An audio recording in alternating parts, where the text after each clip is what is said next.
The content of this video, as well as the thoughts, views, and opinions expressed herein, belong to the presenter and do not necessarily reflect the views of Brigham Young University or the Church of Jesus Christ of Latter-day Saints.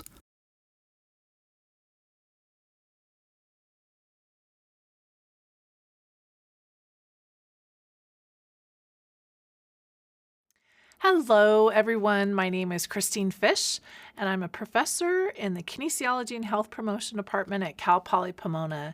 I'm also co-director of a mind-body research lab. Let's get started. So today, we are talking about the power of emotions on our health and well-being. So in my opinion, emotional health is just as important as our physical health, but we give so much more attention to our physical health.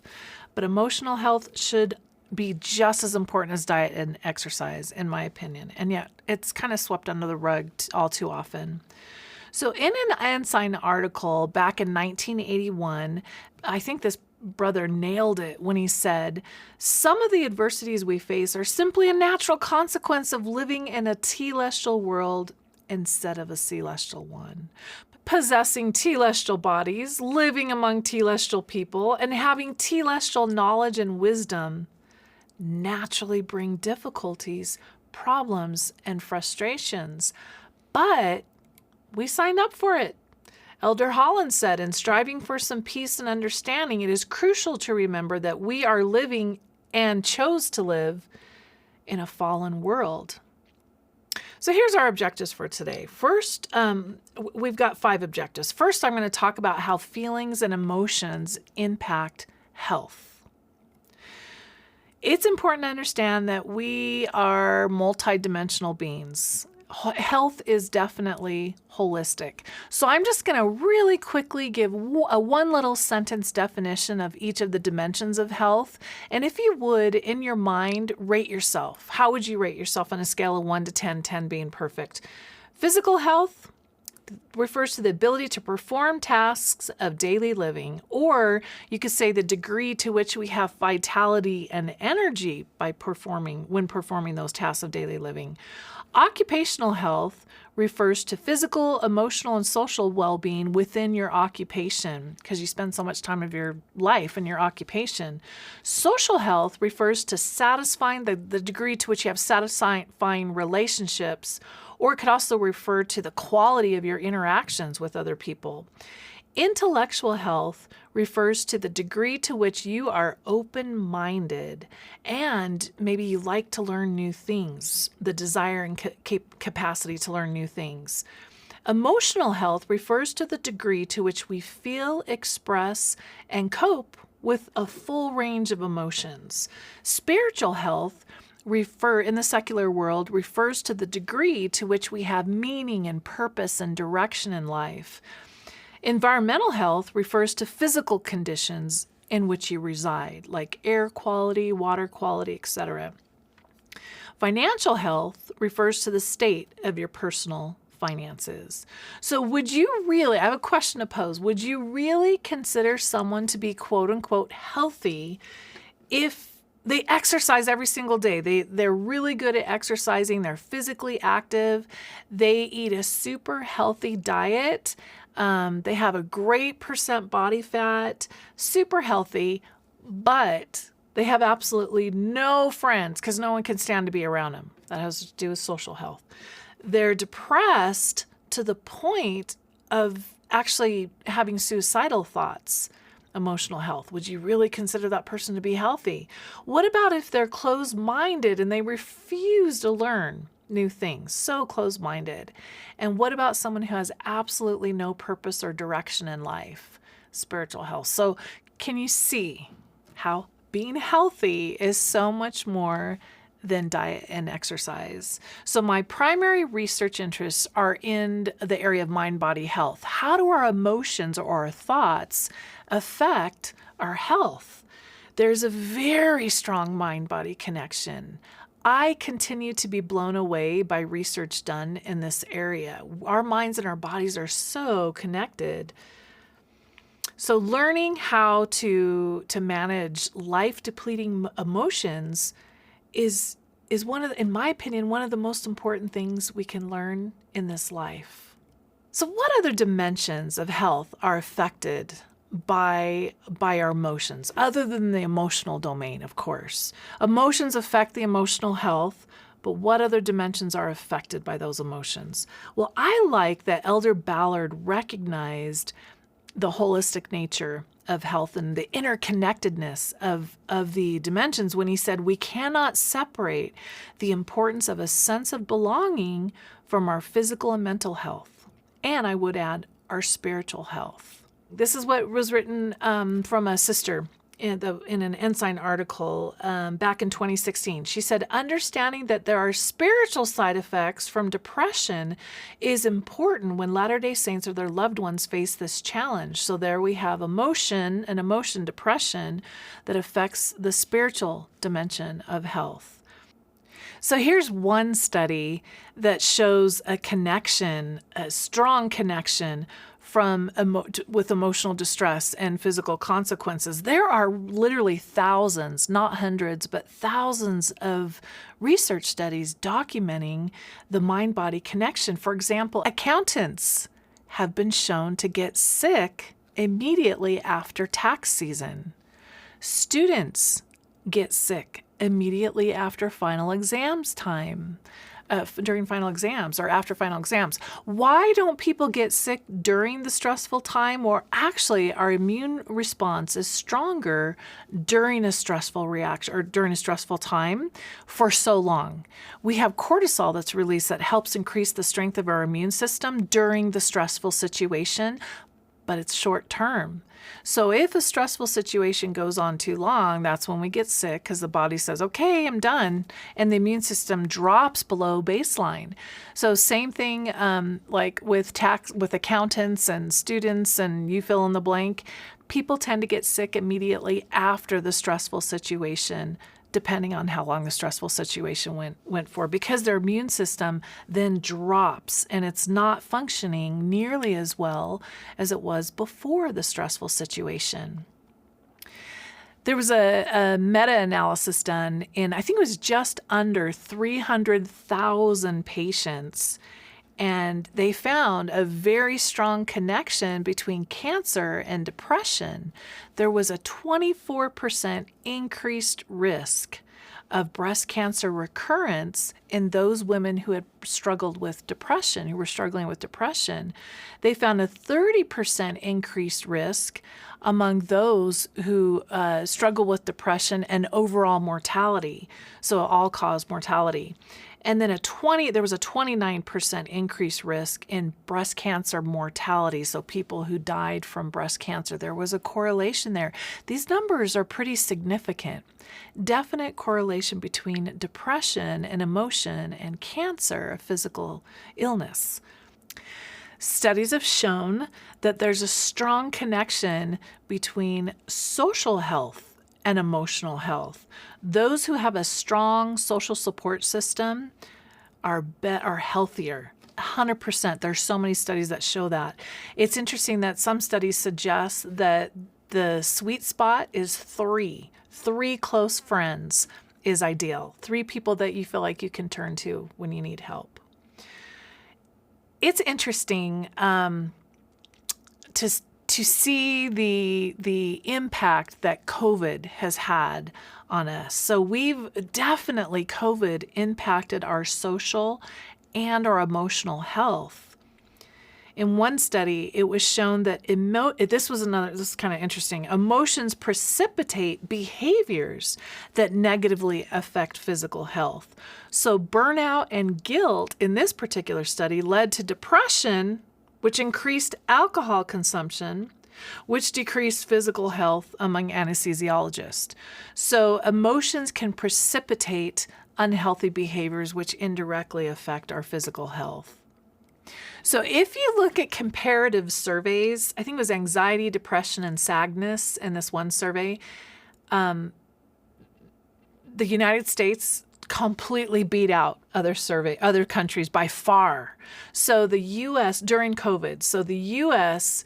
was way far ahead in terms of their rates of depression, anxiety, and sadness compared to other countries during COVID. I'm not sure why that is, but we definitely saw a huge spike also in anxiety and depression pre and post COVID. We can clearly see with results of nationwide surveys.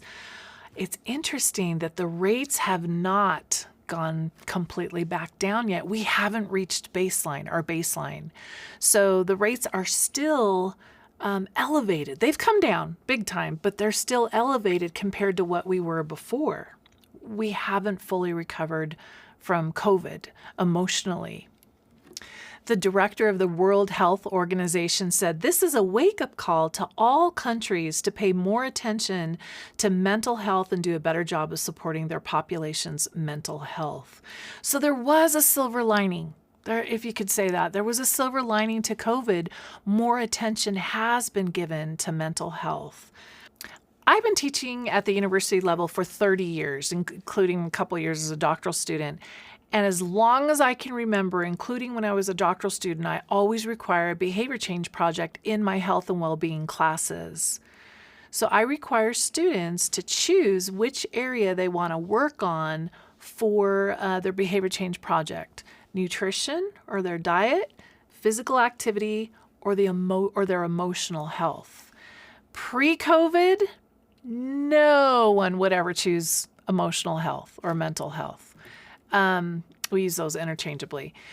Maybe I'd have one out of a class of 60.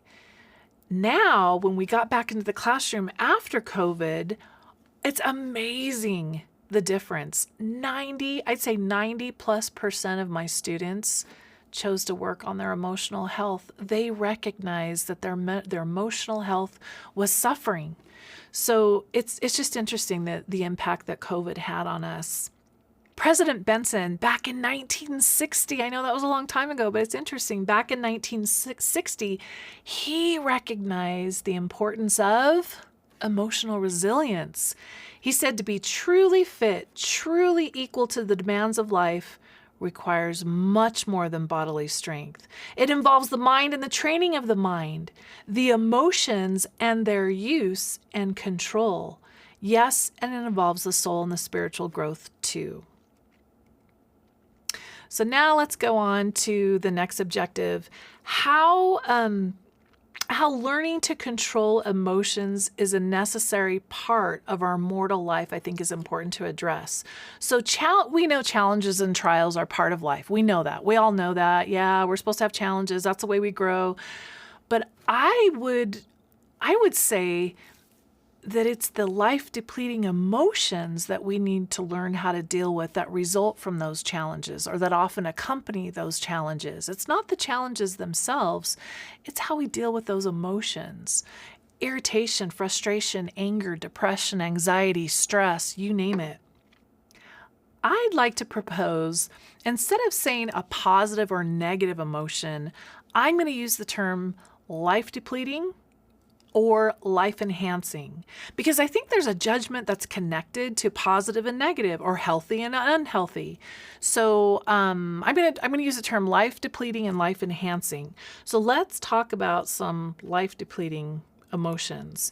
So, well, first of all, let me tell you, I love this muscle analogy. I think just because I think it's so accurate. So when you lift weights, it actually causes stress on your muscles. And that stress on the muscles causes microscopic tears to occur inside the muscle. But the body's an amazing thing, because the body knows what to do, and it builds back those tears and then some. So you actually have an increase in strength. But the muscles that strength only occurs during times of rest. It's not when you're actually stressing the muscle. It's strength gains occur during rest. So the body needs time to rest, repair, and build back up, rebuild it, the muscle. The same with our life-depleting emotions. In order to have increased emotional resilience, we have to have some breaks from those stressors, from those life-depleting emotions. We need some R&R time. We need time to rest and repair. and rebuild ourselves, I guess you can say. If we lift too much weight, there's too much tearing that goes on inside those muscles, and the body can't build the tears back up, and the opposite happens. You have decreased strength. Also, if you don't have a day off from stressing those muscles, there's no chance to recover. There just doesn't give enough time for the body to repair those muscles. And so you have the opposite that happens, and you have decreased strength. The muscles just don't have time to rebuild and repair before the tearing down happens again, and you got decreased strength, not increased strength that results. Same thing with life-depleting emotions. When we have too much stress, or we're experiencing, when I say stress, I'm using it as an umbrella term. Any life-depleting emotion can fall under the umbrella of stress. So if you've been experiencing depression or anxiety or feeling overwhelmed, whatever, you fill in the blank, if you've been experiencing it too much and too long, you just haven't had a break, it's really hard to develop emotional resilience. But if you're not lifting enough weight, you're not doing a darn thing with your muscles. There's not enough stress going on to cause those microscopic tears to occur, which cause the body then to build itself back up, and there's no strength increases. You're not doing any good. Muscles not stressed, eventually, guess what happens? They eventually atrophy or shrink or deteriorate. Life-depleting emotions, in a sense, serve as the weight to strengthen our ability to effectively cope with life-depleting emotions. Let me say that again. Life-depleting emotions serve as the weight to strengthen our ability to cope with them. If we're never faced, this is a Kristine Fish quote, if we're never faced with emotional stress, we'll never have opportunities to strengthen our coping capabilities and develop the capacity to effectively handle stressful emotions. How can we learn to lean on God and put our faith and trust in Him only if we have good times, only during good times? Life-depleting emotions are absolutely critical for us to experience, and I know it's hard to remember that in the moment. Perception plays a huge role in which way we go. I'm so amazed at how when people are hit with major stressors, there's such a drastic difference in some people. Some people are able to handle things very well, and some people cannot. And it's, in my opinion, super important to develop that emotional resilience, especially in these latter days.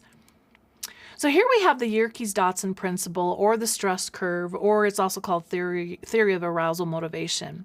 You have too little and too much stress that decrease performance, and you could also add to the line performance and health.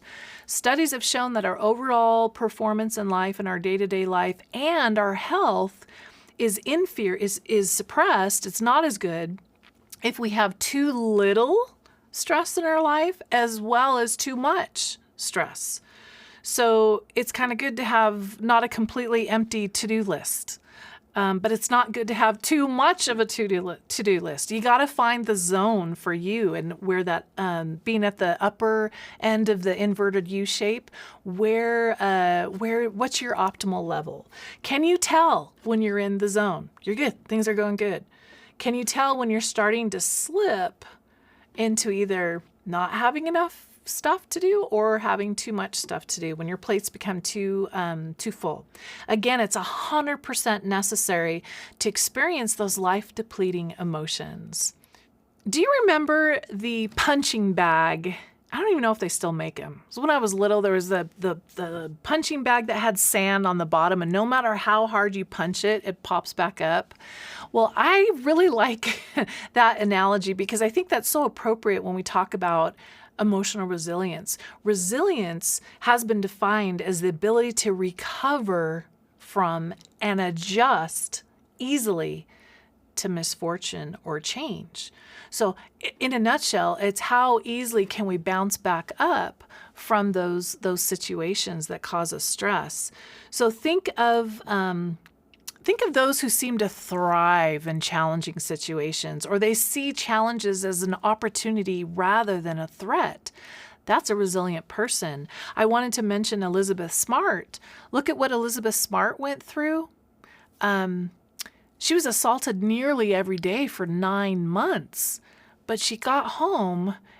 She ended up going on a mission, getting married. She has a family, and she started a nonprofit organization to help other women who have been assaulted.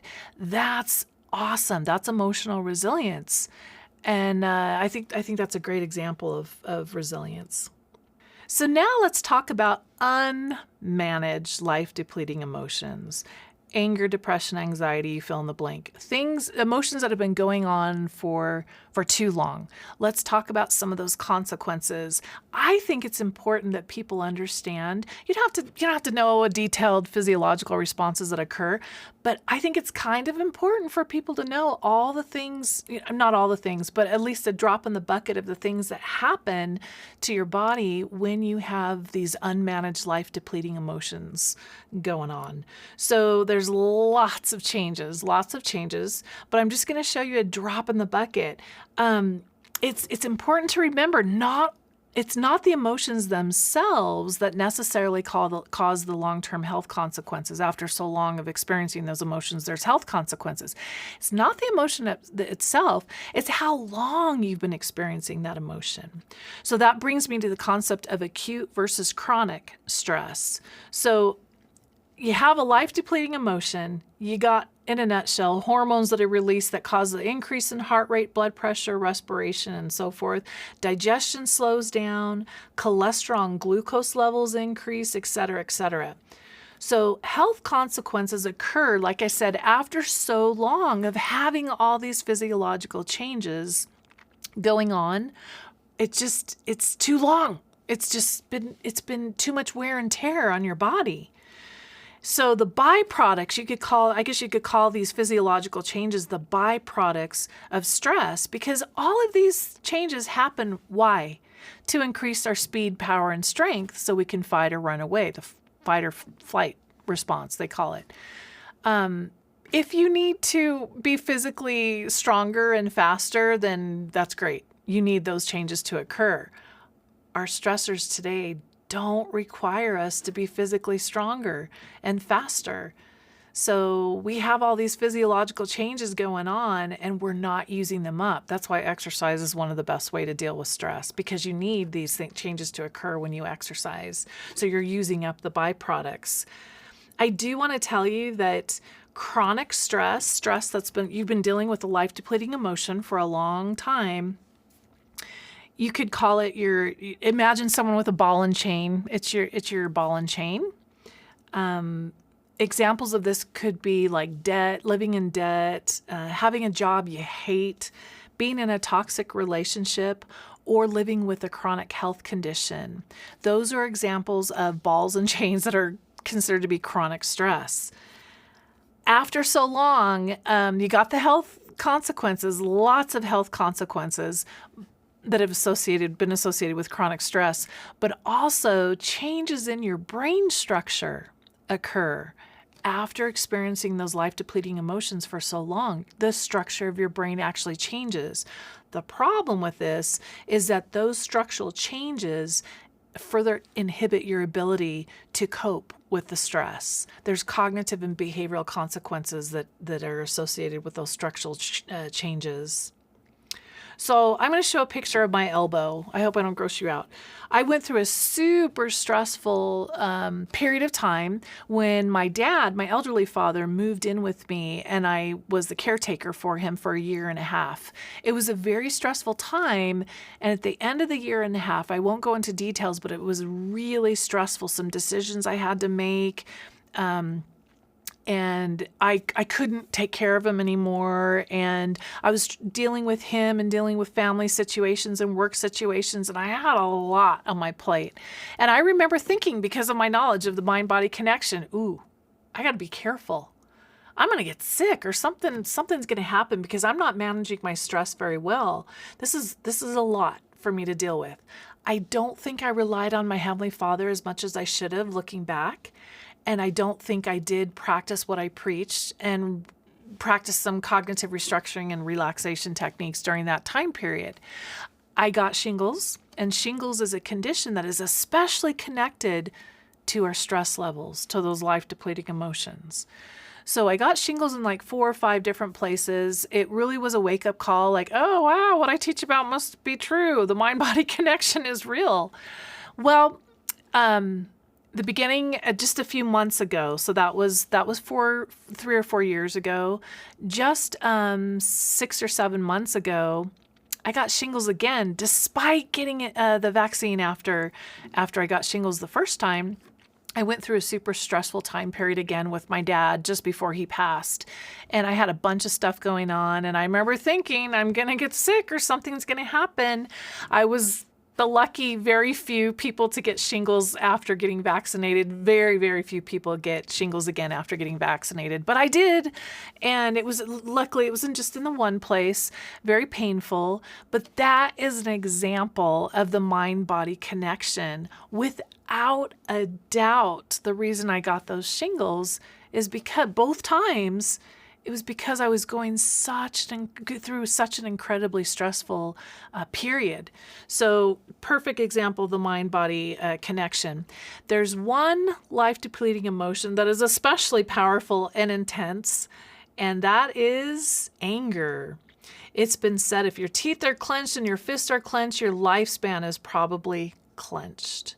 We have so many studies that show that people who don't handle anger very well, who explode, they lose their temper at the drop of a hat, they have health consequences. But we also have people who have health consequences who hold that anger in, without a doubt. There's a lot of studies that show that. So the question I like to ask is, how often and to what extent do you experience those life-depleting emotions? Again, you fill in the blank. Is there a particular life-depleting emotion, anger, depression, anxiety, etc., that you probably should maybe learn how to deal with better or decrease? I do want to mention that we know the Savior was perfect, but he got mad. He got angry. He experienced anger. The overturned tables, and he overturned tables and he made a whip at the situation with the money changers at the temple. But anger itself, I would say, is not a sin. It's how we handle it, of course. And also the situation with the Savior was very different from the situations that we experience of why we get angry. Usually there's an ego involved or pride. But the problem with these life-depleting emotions is they alter our perception. Elder Robbins said, a cunning part of Satan's strategy is to disassociate anger from agency, making us believe that we're victims of an emotion that we cannot control. So again, I don't think anger is a sin, but it's what we do with it and how we handle it. President Nelson, he talked about the situation with the surgeon. I love that story.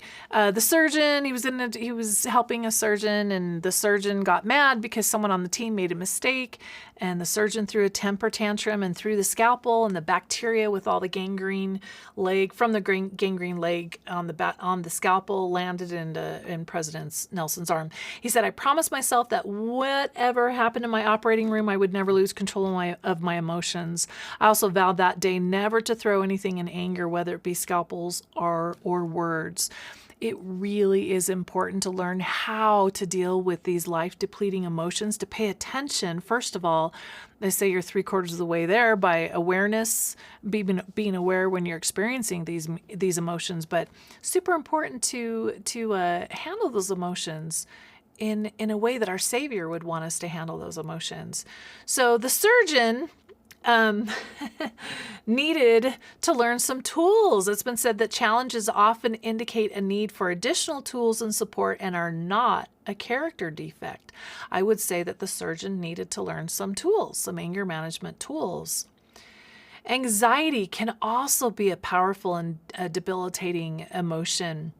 In this particular study, the results indicate that anxiety impacted the functioning of older people and dramatically decrease quality of life. It was anxiety. It was their anxiety.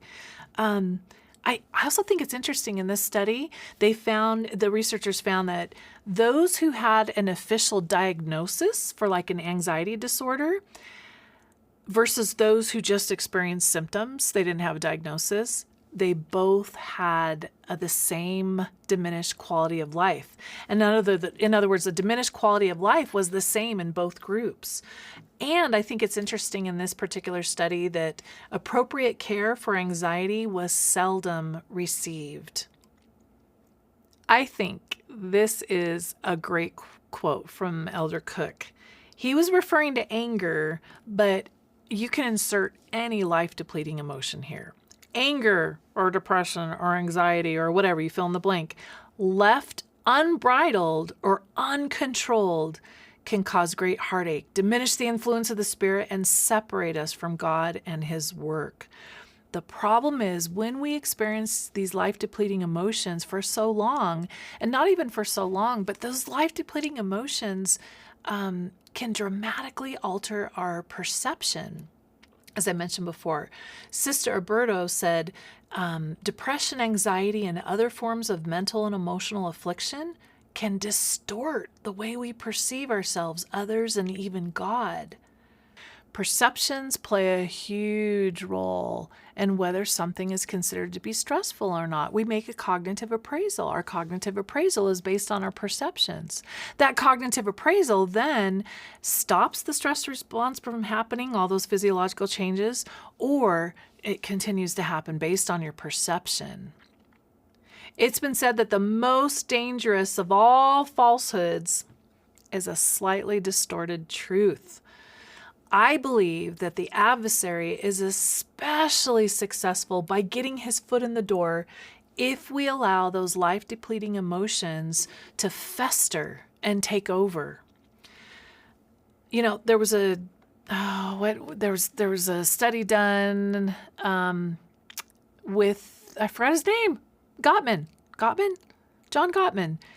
I believe he did a study in which he found that one of the strongest predictors of divorce was how long it took a couple to get over the argument. How long did it take to rebound from that argument?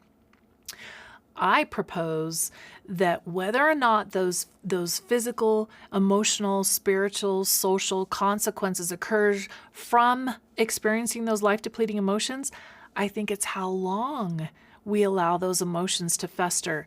That's such a huge predictor in terms of the consequences. How long? Ask yourself, how long do you allow yourself to stay, you fill in the blank, angry, depressed, anxious, etc. So now let's go on to the benefits associated with life-enhancing emotions. Just as there are tons of studies and lots of empirical data that show there are problems, there's consequences with life-depleting emotions, there's also tons of research studies showing that there's lots of benefits to experiencing life-enhancing emotions.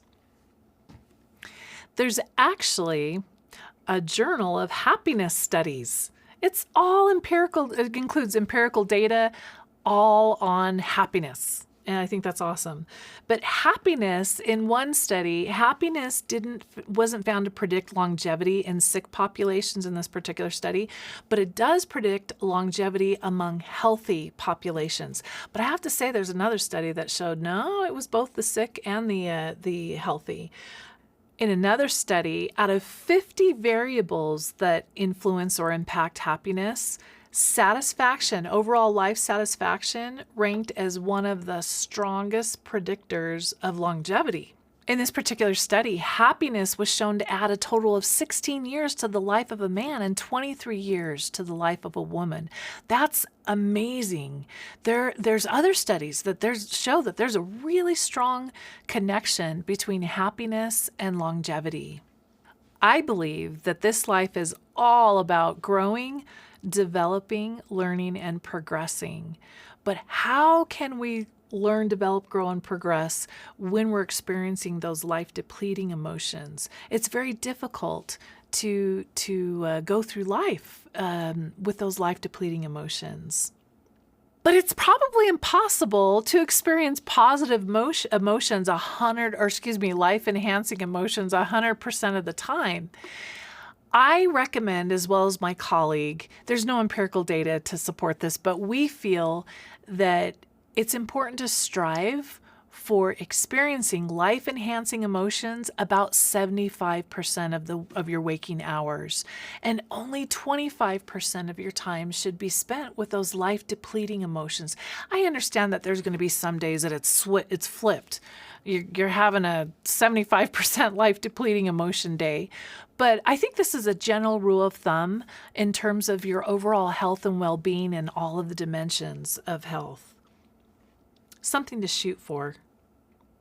So now let's talk about CBT, or cognitive behavioral therapy. In a nutshell, CBT is a psychotherapy that combines cognitive therapy and behavioral therapy. So in a nutshell, it's using self-talk to control your emotions and your behaviors. So President Monson was talking about gratitude in this quote, but you can insert any life-depleting emotion. Gratitude requires conscious effort, at least until we have truly learned and cultivated an attitude of gratitude. So to me, this basically is telling us we have to make a conscious effort to solicit those life-enhancing emotions. Just a side note, gratitude is connected to so many other life-enhancing emotions. So cultivating an attitude of gratitude, I think, is probably one of the most important life-enhancing emotion, or one of the most important things we can do, because it's connected to so much. Okay, so here we have this super happy, excited woman. Doesn't she look awesome? She looks like she's having a great time. It's a no-brainer to say this, but doing things that make you happy, that elicit those life-enhancing emotions and causes that serotonin release, I think is more important than people realize. So every day, you don't have to go ride on a motorcycle or whatever, but every single day, if you can do something that makes you smile, studies have shown that it impacts the rest of your day. So again, CBT is all about tuning in and altering your thoughts. Here, you know what, I'm just going to tell you, here's several quotes about, I think it captures nicely the power of our thoughts. I'm just going to do real quick. The happiness of your life depends on the quality of your thoughts. Change your thoughts and you change your world. Self-talk is the most powerful form of communication because it either empowers you or defeats you. Handle them carefully, for thoughts are more powerful than atom bombs. Thoughts have power to both destroy and heal. Be careful how you're talking to yourself because you are listening. My favorite one is the greatest weapon against stress, or insert any life-depleting emotion, is our ability to choose one thought over another.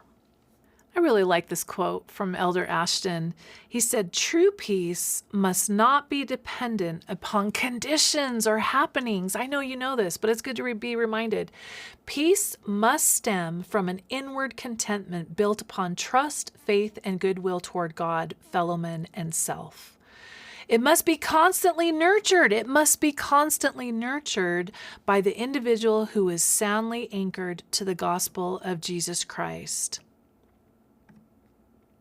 This is similar to what Elder Cook said. Personal peace can't be achieved. Hold on. This is similar to what Elder Cook said. Personal peace can be achieved despite the anger, contention, and division that blight and corrupt our world today. It has never been more important to seek personal peace. So how do we tune into our thoughts to elicit life-enhancing emotions? First and foremost, it requires conscious thought and conscious effort. This research article is about CBT interventions for the treatment of a ton of issues pertaining to life-depleting emotions. Patients with anxiety and related disorders like panic disorders, those who suffer from panic attacks, OCD, PTSD, etc. But looking at all the research on CBT, it's pretty darn effective. It appears that CBT is actually very, very effective. CBT by itself is thought to be about 50 to 75% effective for overcoming depression and anxiety. So if a medication produced those same results with no side effects, it would probably make the news headlines. Is self-guided CBT effective? I was actually kind of surprised to find that it can be. In one study, over 3,800 people used a self-guided CBT, online CBT program. It was shown to be more effective in lowering depression compared to face-to-face treatment. Now, don't get me wrong. If you need face-to-face treatment, get the help you need with depression. But it was interesting. It was just kind of interesting that an online CBT program was shown to be so effective. I guess I shouldn't be so surprised because I conducted my own research with my stress management classes and I compared their abilities to get into a relaxed state with my online classes, fully online, versus my classroom classes and face-to-face classes. And I found that actually, and it surprised the heck out of me, I found that it was my online students who were able to get into a relaxed state better than my classroom students. Maybe I shouldn't have been surprised because it's more private, when you do your relaxation techniques in the privacy of your home. Let's talk about power phrases. I'm going to show you a bunch of power phrases. These are actually from my students in an activity they have to do, they have to turn in. So a power phrase is any short, power-packed phrase that gets you to snap out of it, that alters your perception in the moment. So when you're hit with any life-depleting emotion, it's kind of good to have a power phrase in your back pocket that you can pull out. But the most important thing is that it resonates with you. You can't say, "Oh, this too shall pass." Yeah, right. It has to be a phrase that really resonates with you. And number two, for the power of the power phrase is in the repetition. So it's how often you say that power phrase. So this is an animation that one of my students did for me to illustrate a story, but he did it so fast, so I have to talk really fast and it may not completely sync up. But I want to tell you about a power phrase called "it could be worse." It could be worse is one of the power phrases I teach, and I have my students practice it, but I have found that some students, it did not work well because they thought about how a situation could be worse and they had to analyze it. It stressed them out, because it could be worse. So it could be worse and it might be worse. And so it kind of stressed them out. So this is not for everyone, but here we go.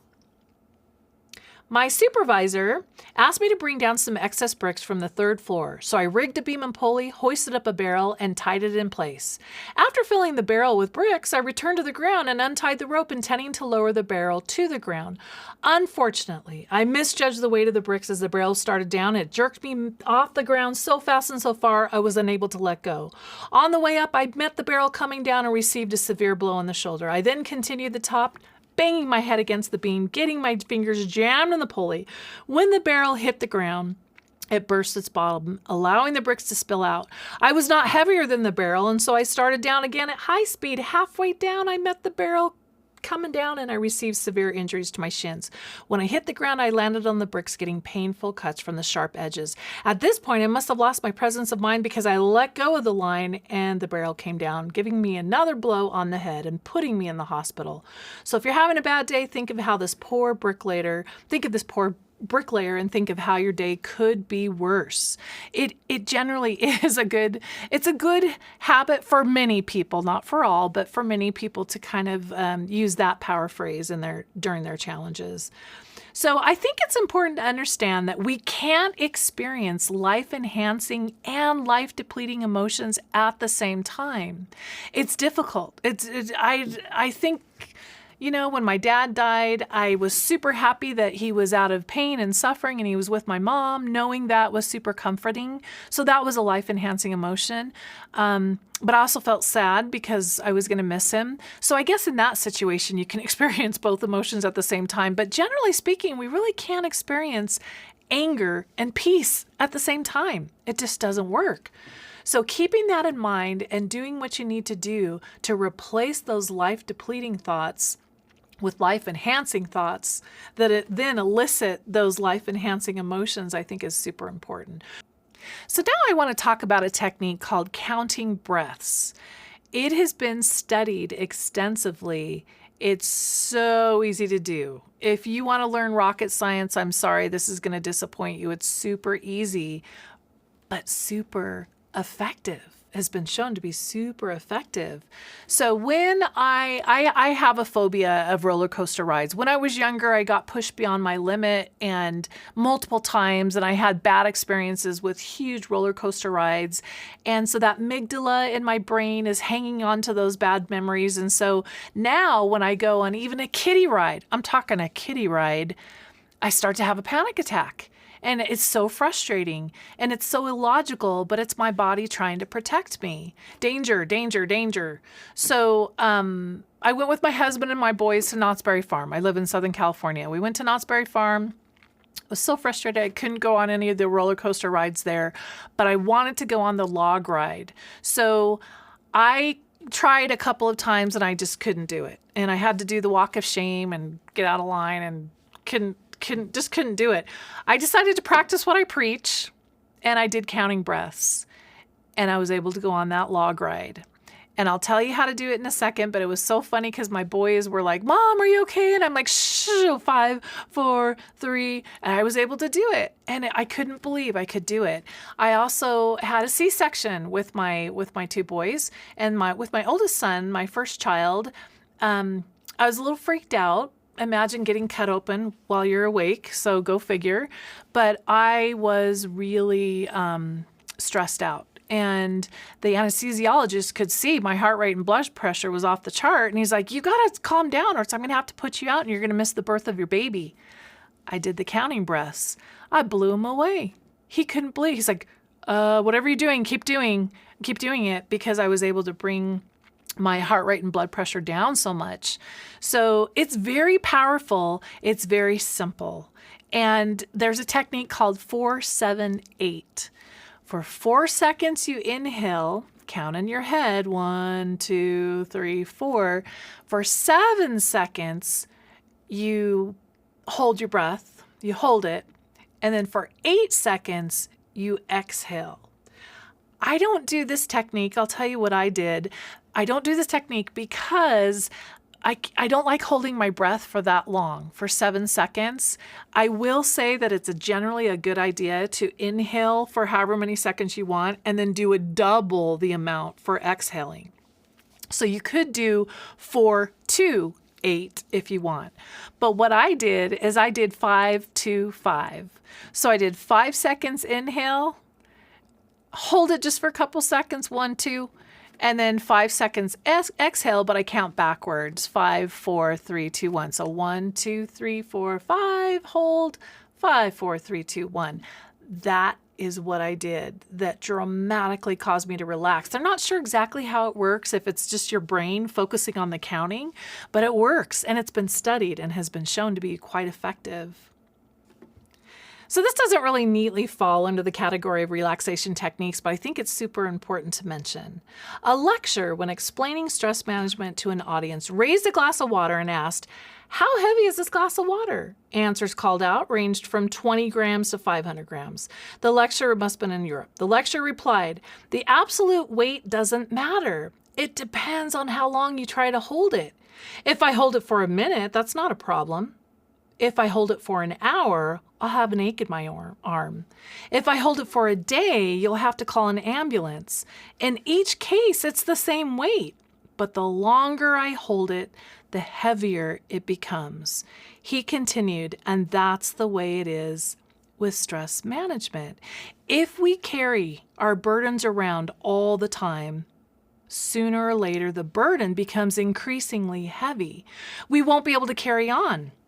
As with the glass of water, you have to put it down for a while and rest before holding it again. When we're refreshed, we can carry on with the burden. So before you return home tonight, put the burden of work down. Don't carry it home.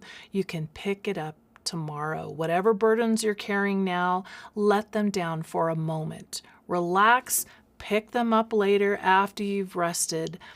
And then he says, life is too short, enjoy it. This kind of goes with the Yerkes Dotson principle, but it doesn't work to say, oh, don't think about, and you fill in the blank what's causing you stress or what's causing you to feel the life-depleting emotion. That doesn't really work, because what pops into your mind when I say, don't think of a pink elephant? Boom, you probably thought of a pink elephant. It just doesn't work to say, don't think of it, don't think of it. You got to replace it. You got to replace the thought with something else. Get busy. Do something that causes you to smile. Watch those funny YouTube videos of animals and babies or whatever. So in a nutshell, here's the key points for today's lesson. Number one, life-depleting emotions are part of our mortal probation. We need those life-depleting emotions. We need opposition in all things, because if we're happy all the time, we won't know we're happy. By the way, number two, emotions can dramatically affect all dimensions of health, because the dimensions of health are all strongly interconnected. And number three, self-talk, which is part of CBT or cognitive behavioral therapy, is super powerful. And that's one of the best ways to get rid of those life-enhancing emotions and solicit to get rid of the life-depleting emotions and solicit the life-enhancing emotions.